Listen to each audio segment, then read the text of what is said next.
Ba't OA ang reaksyon nyo? Ba't nagagalit kayo? Mga diplomats ang dapat nag-handle niyan, hindi nakikisawsaw yung Senado na okay na makisawsaw, walang problema doon. Mga public officials sila besides. Pero hindi porket ikaw ay sinusuri mo at dapat kang makiayon sa tratado, ay dapat ka na maging tarantado. Iba yung tratado naman, iba yung tarantado. Oo, hindi naman pwedeng OA ka to the extent na naapektuhan ang diplomatic relations not only with China but with any country, di ba? Oh. Teka muna, attorney, sabi nga rito dati bendalo, ngayon layas. Dalawa na yung words niya. Grabe na yan. Hindi mo pwedeng basta-basta palayasin. Grabe, parang sinanay. Ang Layas ka dito. bira naman, oh. Nag-react lang naman ang China sa sinabi ni Tariela. Oh. Anong ginagawa ng atin na senadores, Yan, binabanatan ang China. Hindi naman masamang banatan ang China. Pero yung nasa lugar naman. Unang-una, ba't nagagalit kayo? Nag-react lang naman ang China sa sinabi ni Tariela. Oh, di ba? Number 2, ba't OA ang reaksyon nyo? Oh, di ba? Doon sa mga sinabi ng China na persona non grata, lumayas kayo. Ayan, sabi ng China, sige, ready kaming umalis. Anong gagawin nyo? Hindi ba nila naintindihan na pag pinasara mo ang embassy rito, that is tantamount to a downgrading of diplomatic relationship? Parang parang kumbaga sa magkumpare, solian ng kandila yan eh. Oo nga. Medyo Diba? mahirap yun. Gusto nyo i-downgrade ang diplomatic relations sa isang malaking bansa? Oh. Tsaka hindi yun, doon tayo nakakamura Hindi. Sayang naman yun. Minumura nga nila eh. Oh, di Hindi. ba sabi na doon tayo nakakamura? Minumura nga nila eh. Oh. Nakakamura na bilihin. Oo, yun hindi lang. Yun ang- Trading, malaking trading Trading partner talaga. natin yun eh. Oh. Anywhere. Oh, yan ang mga ganyang bagay ay dinadaan sa diplomasya. Correct. Hindi yung yan back channel. Yung, bakit naman ganun? Pwede ba patigilin nyo na si ganito? Titigil na rin kami. Back channeling yan. Diplomasya yan. Mga diplomats ang dapat nag-handle niyan. Hindi nakikisawsaw yung Senado na okay na makisawsaw. Walang problema doon. Mga public officials sila besides. At to the extent na ang Senado ay nagka-concur sa mga treaties, yung mga tratado na nag-e-enter tayo through the president sa ibang bansa, meron din silang foreign policy making functions, di ba? Yung concurrence sa treaty. Pero hindi porket ikaw ay sinusuri mo at dapat kang makiayon sa tratado, ay dapat ka nang maging tarantado. Iba yung tratado naman, iba yung tarantado. Oo, hindi naman pwedeng OA ka to the extent na naapektuhan ang diplomatic relations not only with China but with any country, di ba? Oh. Teka muna, attorney, sabi nga rito dati bendalo, ngayon layas. Dalawa na yung words niya. Grabe na yan. Hindi mo pwedeng basta-basta palayasin. Grabe, parang sinanay. Ang Layas ka dito. bira naman, oh. Hindi pwedeng. Oh. Parang pelikulang Pilipino no, di ba? Oh. At ikaw naman, lalaki, ayaw ka na makikita ang pamamukha mo rito sa akin na pamamahay. Si senyor. Isa ka lamang na hampas lupa ng patay gutom, lumayas ka. At ka nang babalik, nunca. Hindi pwedeng ganun. Ayun na, yun. Oo, uulitin ko ang diplomatic relations, ang establishment ng diplomatic missions ay governed by international treaty. It does not depend on the whims and caprices of the Senate. Ang foreign policy ay sineset ng presidente.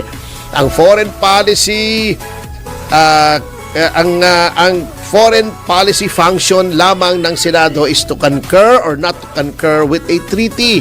At bagamat may kaparapatan ang mga senador bilang elected officials to voice out their opinions, hindi naman to the extent na pinanghihimasukan mo na yung foreign policy or nai-strain, nasisira na yung relations natin sa ibang bansa. O, di ba? Yun ang Malungkot yan. ayan ang nangyayari. Opo. Ha?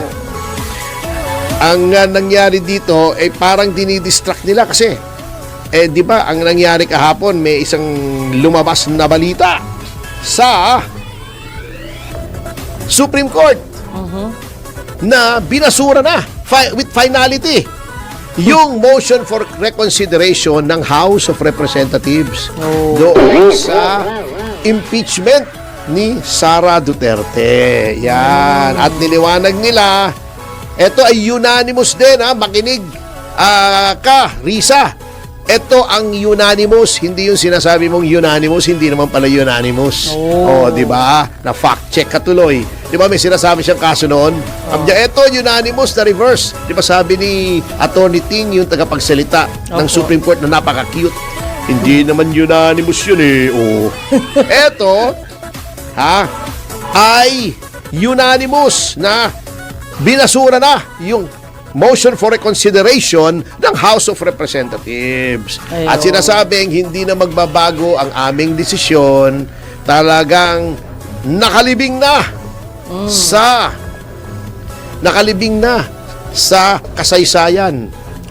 Itong unang impeachment, yung mga actually hindi una yun marami yun sunod-sunod yun Ngayon itong House, dahil napahiya dito sa pagbasura ng kanilang motion for reconsideration, yung mga legal ewan doon, kung ano-ano sinasabi para matakpan, kami naman ang inuupakan ni Mike Defensor, ni Jing Paras, ni Attorney Luna, na puro ingay daw kami. Kaya daw hindi tinanggap yung aming impeachment complaint ay dahil walang endorser.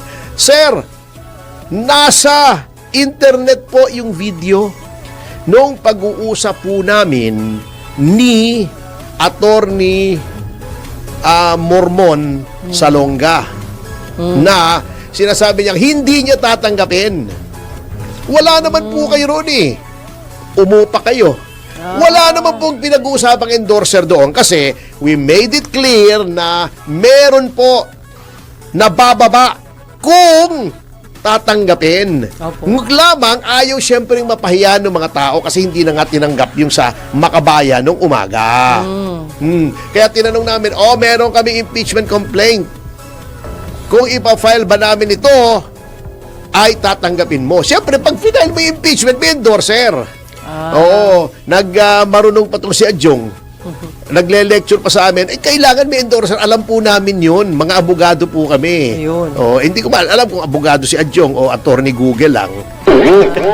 Anyway, alam po namin yun. Ikaw naman, tayo naman, naglolokohan pa rito, alam namin yun. Kaya nga sinabi namin, ipa-file namin to.